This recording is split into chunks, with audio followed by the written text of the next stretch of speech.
समाजर घृण्य मानसिकता धर्षिता मु अपमानित मो शरीर सीमार समाज में टणा जाइथिबा रास्तार स्तर मो शरीर सीमार टणा जाइथिबा रास्तार स्तर बहुत लंबा तथापि शिक्षा स्वास्थ्य विज्ञान रे मो विश्व विदिता सफलतार शीर्ष जेते छुईले भी मो अपमानित मो श्रृंगार को कटाक्ष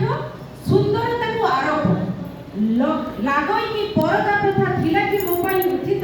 हाँ मु सती होई पारिबी केवल जीवंता जली जुई रे नहले असती नाम रे मो पतिता मो अपमानित एबेकार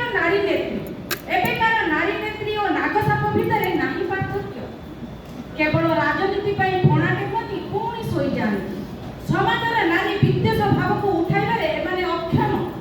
तेणु नारी बालुतु वृथा जाए समस्ते होई पारंती धर्षिता एबी भी नारी पतिता ए नारी शिक्षिता जगत जीता तथापि काहेकि चेई सोईची उठी ठिया हेबो केबे कल्पना करी हुए नाही से बंदी नुहे स्वाधीन समाज और संस्कार दृश्यमान मेरुदंड हारी जाए नहीं शिखाइबाकू संयम ईर्ष्यार अळंधुरी से सर्वदा ग्रसित सेति पई से एबे भी पतिता हुए से निर्यातिता। नमस्ते।